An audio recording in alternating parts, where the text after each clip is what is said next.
Welcome to another edition of Moxie Talk, where we give you an intimate look into the courage, character, and defining moments of today's most inspiring individuals. I'm Kirt Jacobs, host of Moxie Talk, where previous guests have included leaders from the world of politics, business, culinary, sports, entertainment, art, law, community activism, and philanthropy. Today, our 481st guest in our series, we welcome Soozie Eastman. She's founder and president of the 502 Film and the Film Commissioner for Louisville, Kentucky. Since earning her master's in producing for TV and film at Chapman University, she has produced and directed documentaries and short films, taught university-level courses in pre-production, and was director of programs for the Humanitas Prize, where she ran their annual judging season and award show honoring writers in TV and film.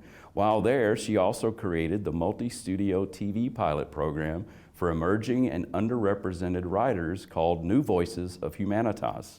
After working in LA, Los Angeles, for over a decade, she, quote, temporarily returned to her hometown of Louisville to shoot her first feature film and take advantage of Kentucky's film tax incentives through her locally crewed production and previous tenure as executive director of the Louisville Film Society, which included producing the Flyover Film Festival. Susie created deep relationships within the creative community, and she has no plans to leave. And in 2019, she released her most recent feature documentary, Overload, America's Toxic Love Story. She continues to work alongside the 502 Film team, the local creative community, and Metro Louisville and Louisville Tourism to further the efforts of building Kentucky's film industry and infrastructure. As Susie could be on a film shoot, at a film festival, or somewhere flying overhead or just in between, we are so happy she has taken her valuable time to sit with us today and share her human journey and origin story. Welcome to Moxie Talk. Thanks for having me. I appreciate it. What drives you to excel in this creative endeavor? And with what I do, and a lot of creative beasts, they're interesting animals. What drives you? My people. Yeah. I think, at a young age, I figured out I really love being around storytellers and artists, and so I tried to make a living and a career out of that, and I'm thankful that that's been the case. That's great. Whom do you credit most influential in your life, Susie? And again, it could be more than one, personal or professional. I think I would probably say my grandmother at a very young age. So she was actually a Hollywood actress back in like the 30s, but then she left that world to have my mom and have a little bit more of a suburban lifestyle up in Chicago. But the way that she imparted her creativity and kind of the sense of the ridiculous into me at a very young age, I would say it's definitely my grandmother. What do you feel like was the most defining moment of your life, Susie? And it could be personal or professional, it could be more than one. Well, I think that professionally it would be, I was in grad school and I was having a lot of fun with the camera and having a lot of fun in classes. And a lot of the professors would call me baby John Waters because I would get a camera and I would do ridiculous things with it and tell kind of outlandish stories. But I had the gift of meeting a houseless woman here in Louisville in 2004. And it was really learning about her journey from hopelessness to hopefulness and what she had planned to do in her life that happened around Christmas Eve.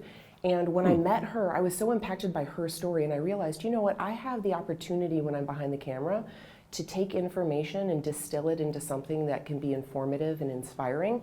And so I think it was really in that moment of wanting to follow Denise's story and share that with other people. Unfortunately, she actually passed away 2 weeks after I met her, but she was the inspiration for my master's thesis film, which became much more focused on mindful media and being able to use film to connect and inspire versus just entertain. It's amazing how people come in and out of our life. I always like to use the metaphor like a train. They get on for a long time, sometimes they get off real quick, and they have a huge impact on your life. What do you consider to be your biggest professional triumph? And it could be personal as well. Again, more than one is fine. Well, I do think that making a feature film is a big deal.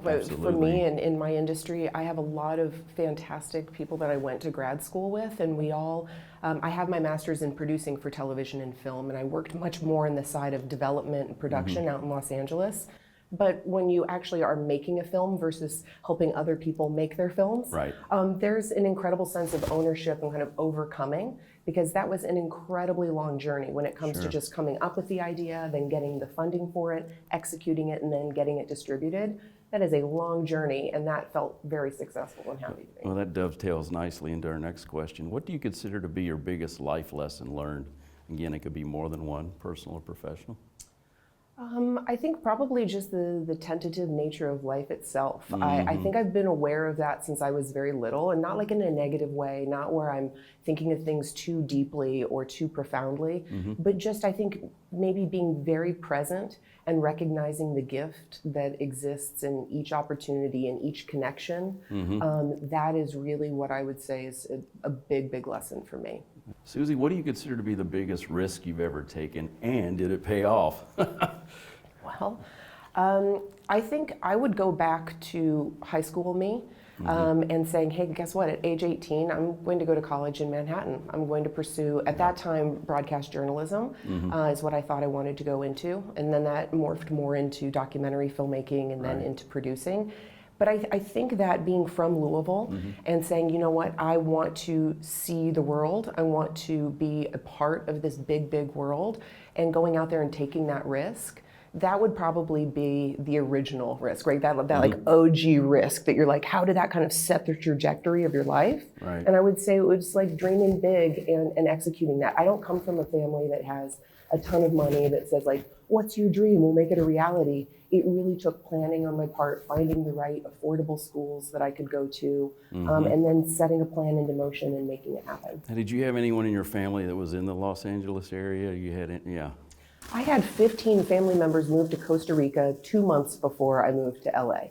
That's our next episode. No, I was kidding. It was like a mass exodus of every cousin of mine. I wasn't moving to LA because my family lived there. None of my family worked in the industry other than my grandmother in the 30s, which obviously the 1930s are not really going to give me many ins in the early 2000s. So I moved out there knowing that that was where the epicenter of the industry was. And I thought it would be a really nice cushion to my fall that there was family that's kind of peppered throughout Southern California. And lo and behold, they all decided to move to Costa Rica the year that I moved out there. So no, I had maybe like 2 cousins that were out there, and that was fun to have them. But it was truly taking that journey less traveled, going out to a new place to set up camp myself. How long were you out there? 16 years. Oh yeah, so that's a move. That's not just like a visit or a sabbatical. No. And then even when I came back here in 2015 to shoot my film, I remained 50-50 between the 2 cities. So it's... Well, full disclosure, I was out there 5 years and came back, and it's a culturally different world than here. It is. At least then. I truly found that I connect with the hearts and kind of the integrity of people, right? And so when you find those people in Los Angeles, you're like, those are my people. They're ethical, they're warm, they're inclusive, I love them. Come here, you find those same people. And that to me is really what I create my foundation from. That's a great point. 2 of the people are very close friends. They were in my wedding. So from LA, I was like, you should move back here. They haven't, but hey, what do you consider to be the biggest mistake or regret, if you will, in your human journey? It could be more than one, personal or professional.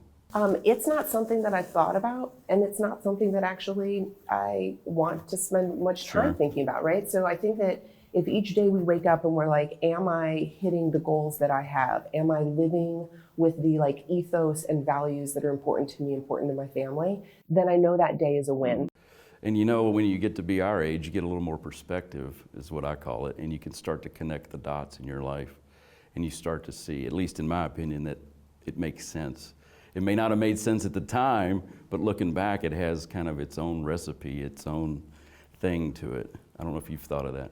I mean, I think of life as a tapestry, right? And so each little piece that weaves through, even if you look at it and you step back and you're like, oh, there's that one mistake or that one, it still is fortifying that tapestry, that journey, and making it, making that warmth of life's little blanket even more plentiful. But yes, I mean, there are mistakes that are throughout our life and our course of our career and personal lives, but at the same time, it's all part of that journey. And like you said, being able to learn from it, absolutely. Absolutely. Great dovetail into our next question. What do you consider to be the best piece of advice ever given to you, Susie? It can be more than one, personal or professional. I think having 2 parents that said, be unafraid and do exactly what you need to do. I come from a big family of self-employed people. So out of 26 of my closest family members, 24 are self-employed. Okay, so to have that around me shows like almost a fearlessness, a go out there with your own Yeah.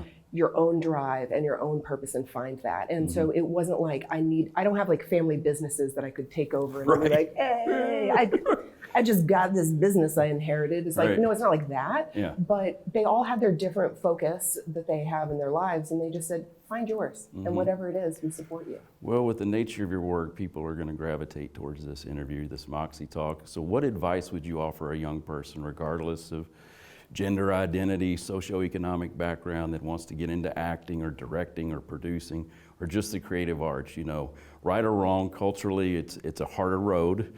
It's not always stable financially. Yeah. You have ups and downs, feast and famine. What would you say to someone who's really like, and maybe doesn't have the support system or have people cheering them on, that that's the pathway they should take?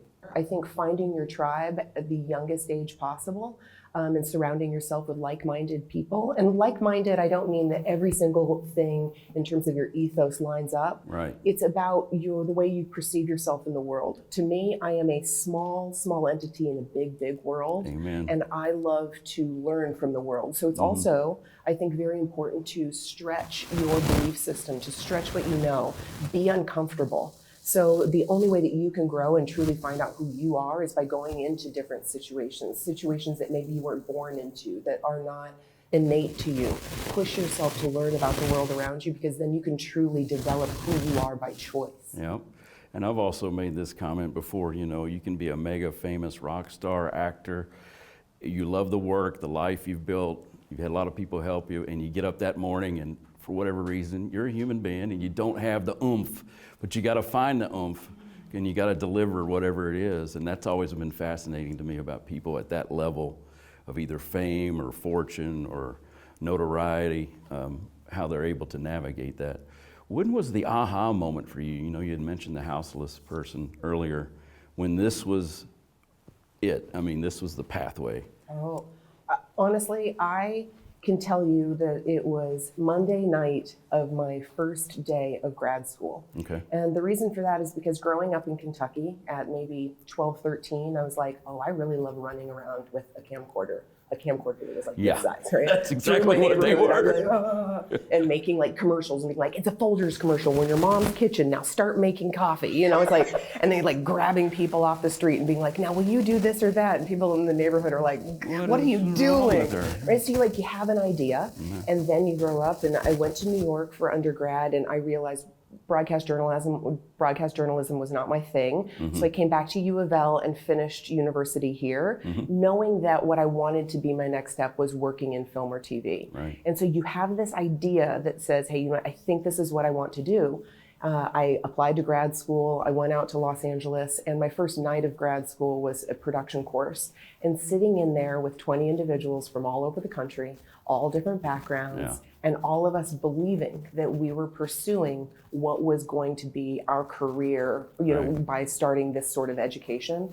I called my mom because class was from 7 to 10. It was 1 o'clock in the morning because I was calling at 10 p.m. Pacific time. And I was like, we guessed right. We guessed right.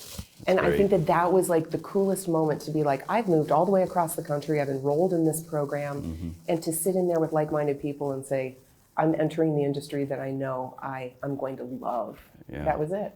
So what is it like to be Soozie Eastman? As I say, when nobody's looking, late at night, your head's on the pillow or the bubble bath. I don't know what you do, but like, what's it like when no one's around? Because that's what I think is always fascinating about people. I would say hectic, productive. Yeah. I don't have very much downtime, but I kind of like it that way. I am very active in multiple different areas of my life. I'm a mom. I love my company, 502 Film. I love my friends, the creative community.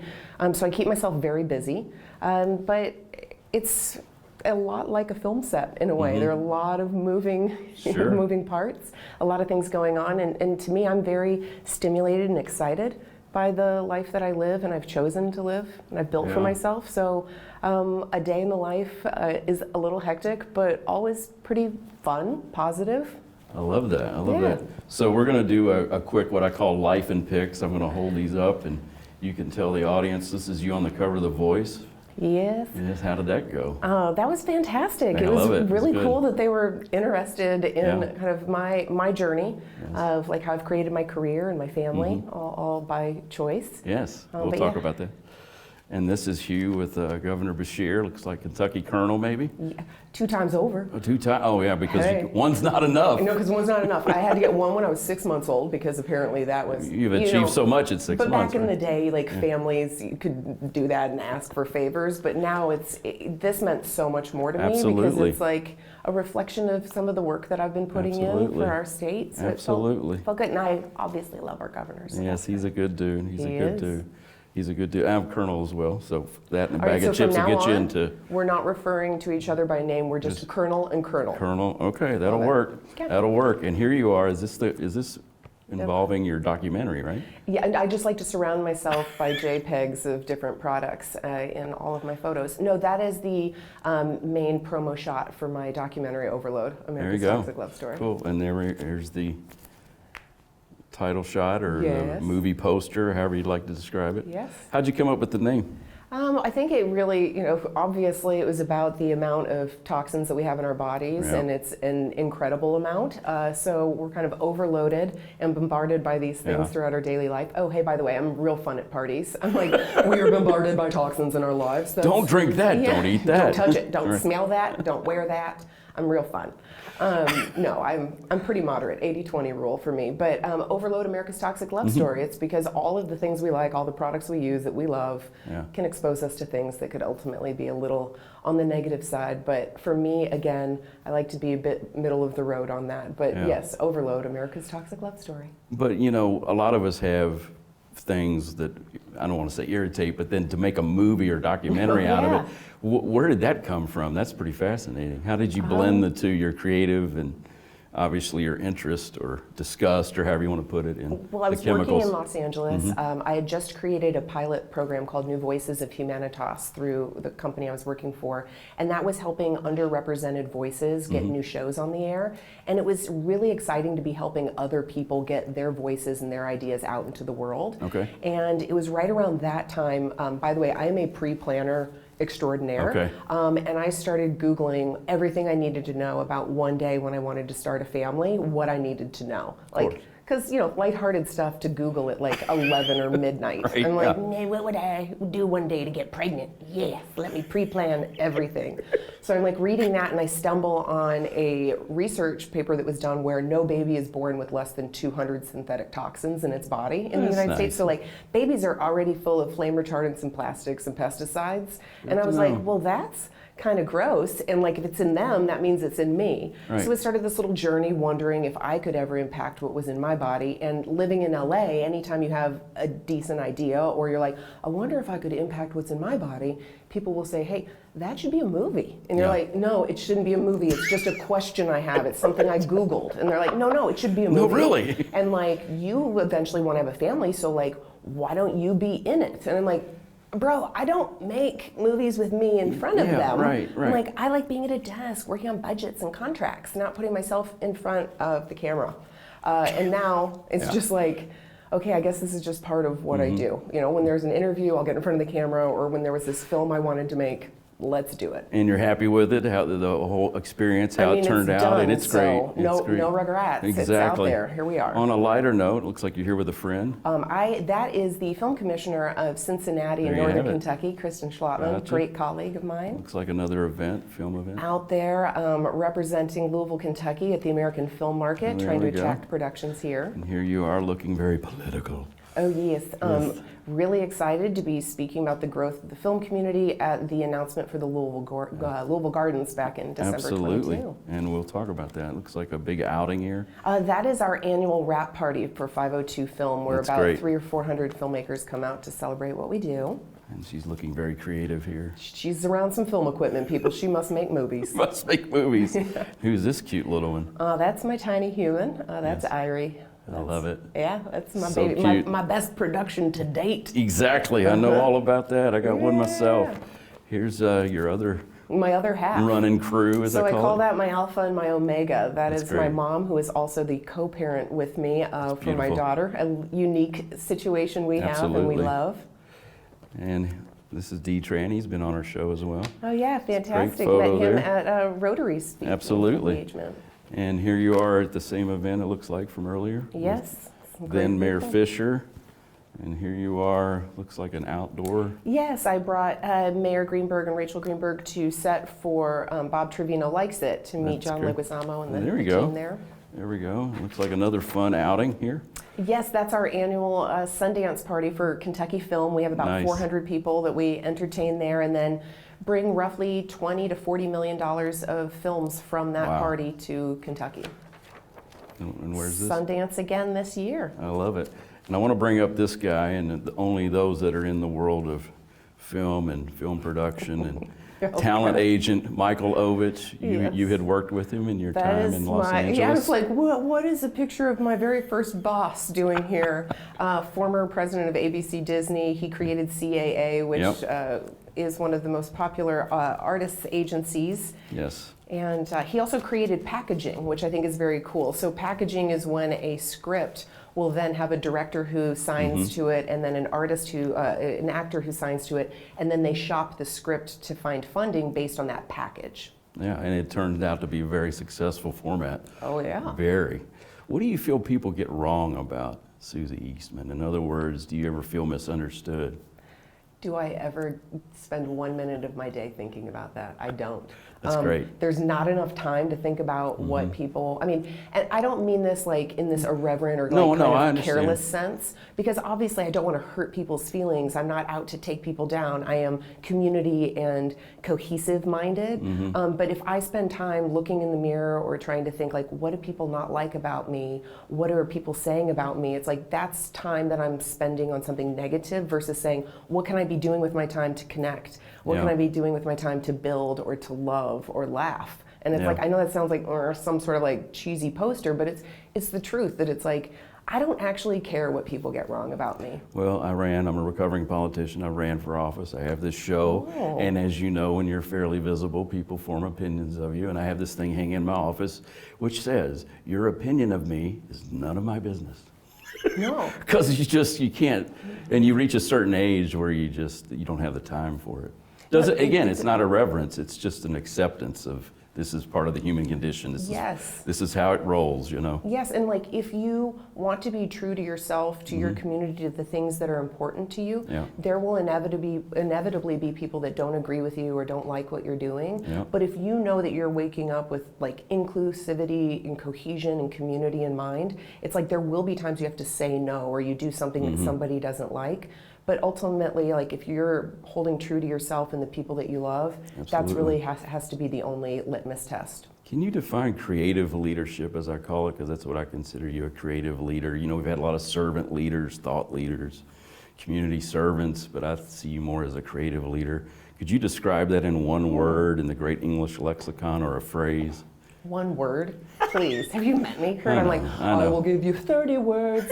You know, I can't honestly think of one word for it, but I've not actually thought about creative leadership other than the fact that like I think that at the base of who I am an artist. I also happen to understand business and community and being beholden to multiple individuals and entities that rely upon your choices and your basically representation, right? So like when I go to a film market and I'm representing Louisville, I'm not just representing our mayor, our city, all of our constituents and our creative community. I'm also representing the interests of the community that I'm trying to bring in because of my background in film.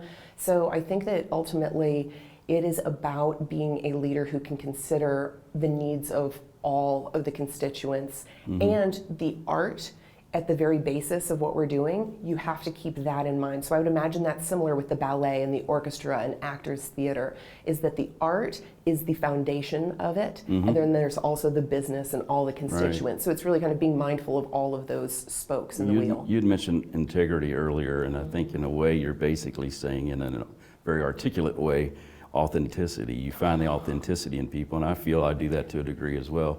In other words, you see their strengths and you kind of pull upon that and you create a team to create a thing larger that they couldn't create themselves, whether that's a movie or this interview process or what have you. And believing, or a business. Yeah. Sorry to interrupt, No, go ahead. but also like believing in people's ability to execute and do what they're going to say and being a part of collaboration. So I think with creative leadership is recognizing like I am not the end all be all. There are multiple voices that are participating in this community. And so I think creative leadership is really making sure that everybody's voice and vote is really heard in the efforts. What is your why, Susie? You know, what motivates you? It's kind of like the question earlier. You know, we all have our days, we're human. I call it the human condition. You can be very good at what you do, doing what you love, but you have good days and not so good days, and there's a lot of reasons for that.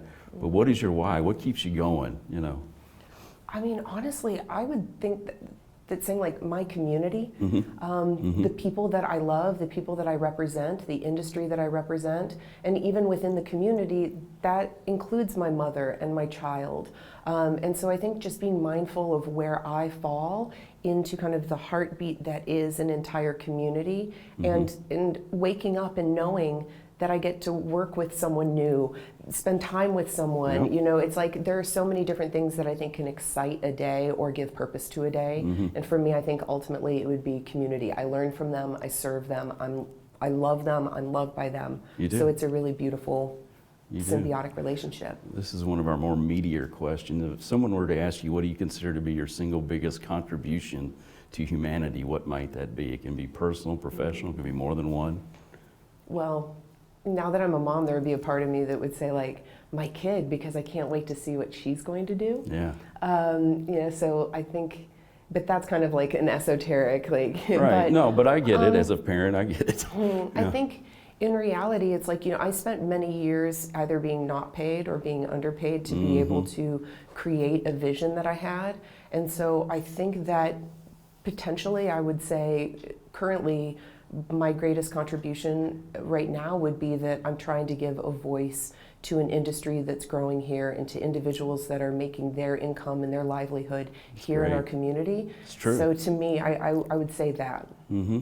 What do you think it is about Kentucky and Louisville, since that's where this film is, or excuse me, interview format show is based? What do you think is working now that maybe didn't work 20 years ago or throughout most of the 20th century? It seems like there's a vibe, there's a perception that has changed. I grew up here, I'm a native Louisvillian. It's definitely different in terms of attitude towards doing projects here, film, movies, what have you. I mean, if you know, you're referring to 20 years ago, and 20 years ago, I was getting ready to leave this area, right? So I couldn't, there wasn't an industry in which I could make a livelihood doing what I loved. And so I think when you have a city that is finding new industry, new ways of living and creating a flourishing life, that's a really exciting time. And so I think that Louisville is developing where we have many ancillary industries that are benefiting from the film industry. And so all of us are kind of finding this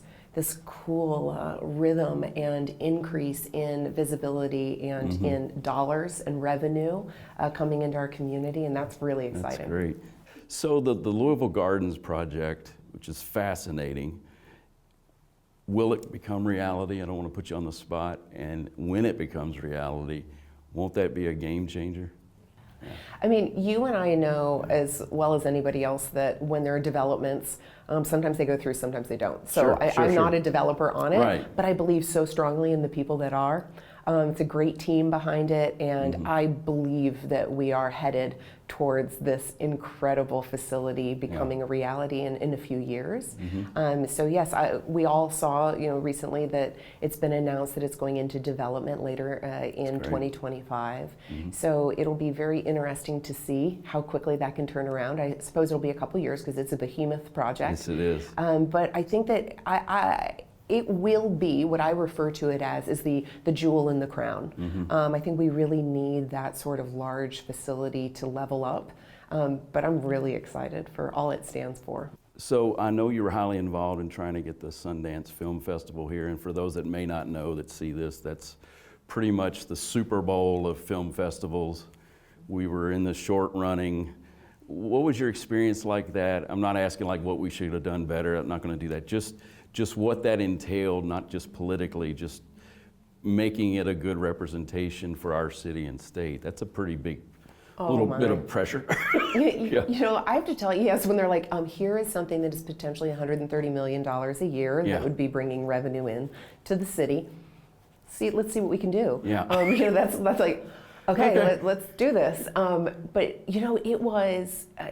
A lot of us referred to it as our North Star. Mm-hmm. It became such an incredible experience to work alongside 60 committee members from obviously the political background, educational, cultural. It was an incredibly special time to see all of the voices and the impact of the different individuals that we have in our community to come together and share their expertise to put something together, like a presentation, you know, vouching for our city and what we're capable of. And that was such a prideful moment. So to me, that will always stand out as how everybody came together in cohesion for that. And I'm incredibly proud of our city. We know that it was more than 90 cities that applied. We know that we made the top 15, and then we got to be announced as a top 6 contender. Even and huger, so if that's a word. it was a prideful moment. Yes. And then also just working alongside our mayor and our local government, we are very well represented and very well supported. That's so great. It was really special That's to see great. that. Well, I'm proud of you and the committee Thank that you. worked on it. And you never say never. You never know. You never know. Could you describe in particular detail a scenario or instance where you utilized your own philosophy on leadership? You know, you kind of mentioned integrity earlier. I kind of looked at it as authenticity. In other words, where you utilized your viewpoint on getting something done. You know, leadership, I always say, is great when everyone agrees with you and you can kind of get the big head, if you will. It's when the resistance comes and you know that you're right. Doesn't mean you're right, but you believe you're right, and you have to convey and influence people, a group of people, to get them to the end goal. That's kind of what the question is about. Well, I think if you're on a road less traveled, which is a film economy in the state of Kentucky, so we are not New York or Los Angeles where this industry has existed for decades. We are in a situation where we're introducing production to people. Films are shooting throughout our community. We have a film tax incentive. Right. And so you have individuals who might say, hey, is this actually something we need to be bringing into our community? Is this an area we need to be focusing on? And so I think when you speak to people and you recognize that they might have their own theories of what it means to have film in our community, to sit down and be able to show them, hey, these are the economic impacts. These are the individuals that have been able to move back home to Kentucky. These are the people that can pay for their beautiful homes and their livelihoods and be able to work and stay right here in our community. And films also showcase the beauty of our city and state. And so I think sitting down and talking to people who might not otherwise know the impacts and the positive side of having production in our community, that's been something where I've had to do some pushing back. But I find most of the time people, once they understand and they hear more, they're like, oh wait, actually this is really exciting, and can I get it into background acting? Sure. You know, so you're like, yes, of course. So we just started this conversation where you were like, I don't know if I want Hollywood in Kentucky. Right. And now you're like, actually, can I be a part of that? And you're like, yes, it's here for everybody. What do you consider your biggest pet peeve? Could be more than one personal, professional. We all have them. So I mean, if it's you're honest literally, with it's yourself. like, it's touching my face. I mean, it's very, that's like literally the only one. People chewing too loud. Yeah. I don't know. I lived in New York, so anytime somebody touches my face, I imagine like being out in the city streets with like dirty hands and being like, ugh. But I don't really have, I honestly, for being as type A and particular as I am, I also have a side that's like super kicked back and kind of like, hey, go with the flow. Yeah, Yeah, that's so great. it's Well, like that's good. That's good. control on some things and liking things to Yeah. be a certain way on some things, and then just being like, you know Absolutely. what, no pet peeves. What does Soozie Eastman stand for? S is for the smile I give. No, I mean, sorry, I didn't know if you wanted No, an I mean, anagram. in other words, but we humans, we perceive people, we put a perception on them, but how do you perceive yourself? So maybe a better way to couch it. I would hope, like the way that I perceive myself or want myself to be perceived is approachable, inclusive. Really, I will make time and space for anyone in the You best do. capacity that I can. And so I think that inclusivity would be my number one word. I want space and time for every single person, whether they are like me or not, unless they're not a kind person. I mean, like, then I'm like, you know what, then inclusivity has some limitations. Yeah, exactly. But I think it's about making sure that my world is full and includes all types of humans and individuals. So you have a unique motherhood story, and I want you to share that, because I would suspect, being male, I don't know, but a lot of females out there that might see this, that might have interest in pursuing the pathway to motherhood that you have. Please share briefly. It's pretty amazing, and it's so Susie, though. It's so freaking Susie. It's just the way you would roll, you know, back to the planning on the computer late at night for your pregnancy. And again, like, road less traveled, right? It's like, if you go back to little me and having parents that said, do you the best way you can do you, like, be authentically you, is like, yes, I had a road less traveled when it came to my motherhood journey, and basically I love working. And I told my doctor in LA, hey, let me know when it's go time for having a kid, because I just want to keep working. Everybody in Kentucky thinks I should already be a grandparent because I'm over 35. But in LA, they're like, go, baby, go. We can keep doing this. Janet Jackson was 52. Keep making the movies, baby. So I was just like nose down doing my thing, getting ready to finish my first feature film. And then my doctor in LA was like, by the way, it's go time. And I was like, okay, so like October? It was January. And she was like, no, like soon. I was like, how about May after Derby? Again, I like to plan things.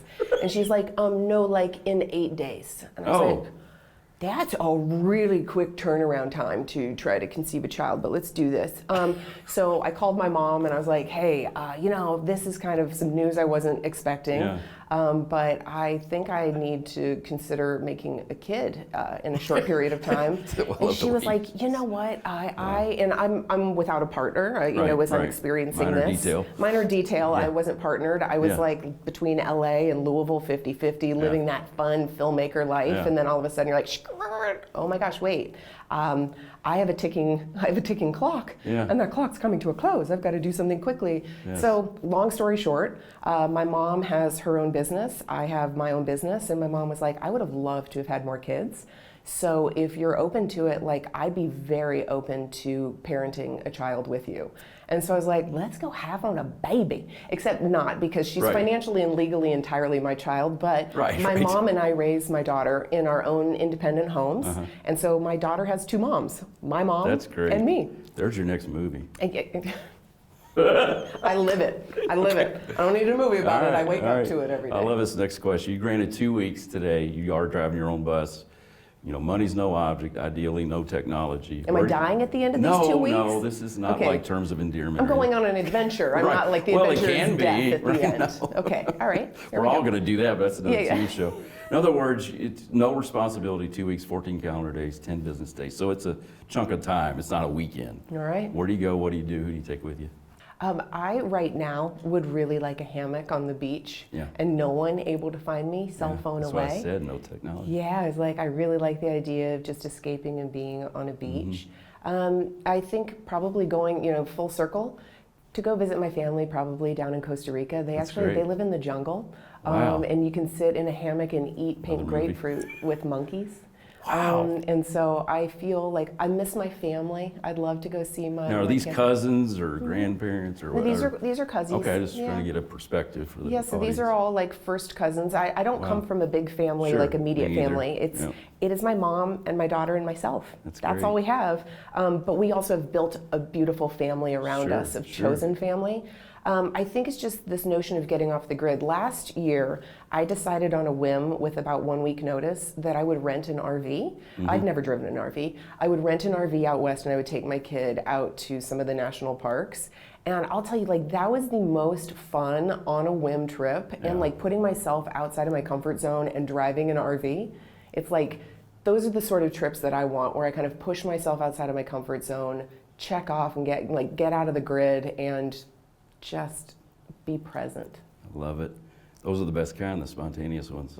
So if you could have an ideal dinner with anyone, living or deceased, they don't have to be famous, no one watching this has to know who they are, who would it be? What kind of dinner would it be? Would there be liquor, no liquor? It gives great insight into, I think, you as a person, because dinner, I think, is such a, what's the word I'm looking for? Communal thing we do as humans. So I know that this is like, there are probably far more exciting ones that people could choose, but I would choose my dad. Yeah. My dad was always Same. my ultimate business advisor. He and I, my entire childhood, would make Friday night dinners together on the grill. That's great. I don't eat steak anymore, but if I could have dinner with my dad, I would absolutely have a filet mignon off the grill with some roasted potatoes. No alcohol for me. I've been allergic to alcohol my entire life. Interesting though. Yeah, so not even a sip, not Wow. even at church. I get the blessings with the 5-year-olds. I gotcha. And my dad would probably be having a Manhattan and I would be making it for I him. like your But style. yeah. If you could have written a letter to the younger Soozie Eastman, I am really inquisitive and curious about your answer to this.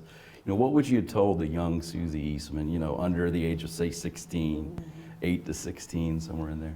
All of your little dreams are going to come true, baby. Nice. Yeah. Oh, that's great. That's great. It's- Because, I just to add on to that, Sure, absolutely. but a lot of people ask me if I could be doing anything, what would I be doing? And I'd be doing what I'm doing right now. That's great. And I think ultimately, if we are at a space and place in our lives where we can look into our innermost thoughts and say, are we doing what we want to be doing? And we get to say yes, that's the win. So Yeah. I don't think that there's anything that I would say to that little girl other than just dream big, baby, because you're I going to love be it. able to do what you want to do. I love that. It's so positive. It's so powerful. A lot The of people. cool thing is to have a baby and now be able to tell her that.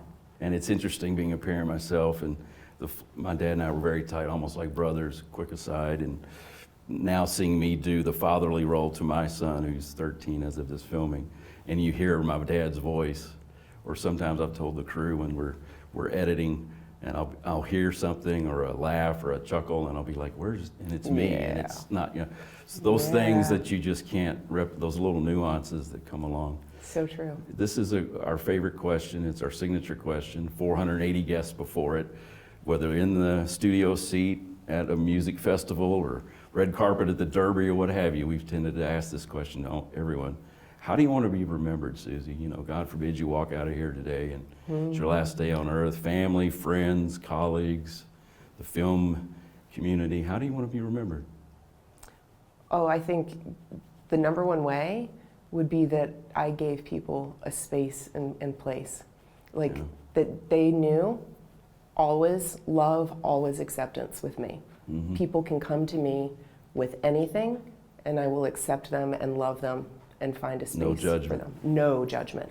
That's great. Judgment of my actions, judgment of my choices, nothing external. That's great. Well, I'm humbled and honored you took your valuable time to be here on Moxie Talk with Kirt Jacobs. Thanks so much for being here. Thanks for having me. Appreciate it. Loved Appreciate it. I can't wait to watch this again.